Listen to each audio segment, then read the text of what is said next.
عامر خان سے میری ملاقات ہوئی, میں نے اس کو کوئی دین کی بات نہیں کی, صرف محبت تھی. اب تک اس کے میسج آتے کہ میں زندگی میں کسی سے متاثر نہیں ہوا, تم پہلے آدمی ہو جس سے میں متاثر ہوں. میں نے کوئی جادو کیا؟ صرف محبت. لوگوں کو محبت دو, قریب ہوں. میں جب گیا بڑی مشکل سے اللہ نے, ملاقات کا کوئی راستہ نہیں تھا, وہ مجھے نہیں جانتا تھا, میں اسے نہیں جانتا تھا, تو کوئی موقع نہیں مل رہا تھا ملاقات کا. تو اللہ نے شاہد آفریدی کو بھیج دیا. شاہد آفریدی اس کی دوستی تھی, ہمارا جو کریکٹر ہے. میں نے اس سے فون پر کہا یار میری ملاقات تو کروا. اس نے ملاقات کروائی. تو اس نے مجھے کہا آدھا گھنٹہ ہے, آدھا گھنٹہ. جب میں پہنچا میکسیمم پونا گھنٹہ, ٹھیک.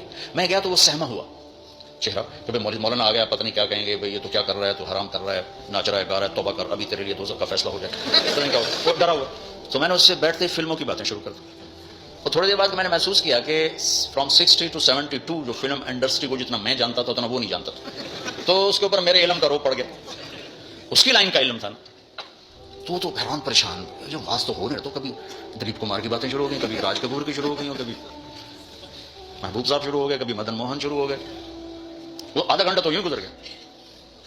تو آدھے گھنٹے کے بعد میں نے کہا ہمارا تو ٹائم اوور کا نہیں, اٹھیں چلے ادھر چل کے بیٹھتے ہیں کھانے کی ٹیبل پر. ہم وہاں جا کے بیٹھ گئے, پھر وہی باتیں شروع ہو گئی. جب اس کا سارا خوف دور ہو گیا اور ریلیکس ہو گیا, اس میں پونے گھنٹے سے 50 منٹ گزر گئے تھے. تو پھر میں نے کہا عامر بھائی آپ حج پہ آئے ہیں, اگر آپ اجازت دیں تو آپ کو اپنے نبی کا حج سنو. کہ ہاں جی ضرور سنائی. پھر میں 1.25 گھنٹہ بولتا رہا, اور وہ ایسے کر کے یہاں سے وہ یوں نہیں ہوا, 1.25 گھنٹہ ایسے بیٹھ کے ہلا نہیں اپنی جگہ سے. 2 گھنٹے کی ملاقات کے بعد جب ہم نکلے تو نیچے تک چھوڑنے آیا عامر خان. حج کے بعد میں نے کہا ایک ملاقات اور ہو جائے گا, ضرور ہوگی.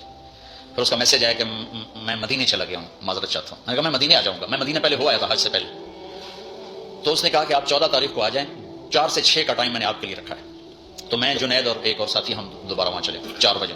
4:15 ہم اس کے ساتھ ہماری شوٹنگ شروع ہوئی. 4:15 سے 10:15 تک 6 گھنٹے مسلسل, اور اس کے ماتھے پہ ذرا نشان نہیں آیا کہ میں بور ہو رہا ہوں. اور اس کے بعد ہم اٹھے, اس کا جی نہیں چاہ رہا تھا کہ ہم اٹھ کے چلے جائیں. محبت. پھر ایک امتحان پڑ گیا, میں اجتماع میں تھا ریمنڈ کے پچھلے سال. اس کا میسج آ گیا میری فلم تلاش آ رہی, اس کی کامیابی کی دعا کرو. چنگی بات, میں کہا اب کیا کروں, جواب دینا بھی ضروری, دعا بھی نہیں ہو سکتی, کیا کروں. تو جب وہ میسج آیا تو میرے سامنے 10-12 علماء بیٹھے تھے.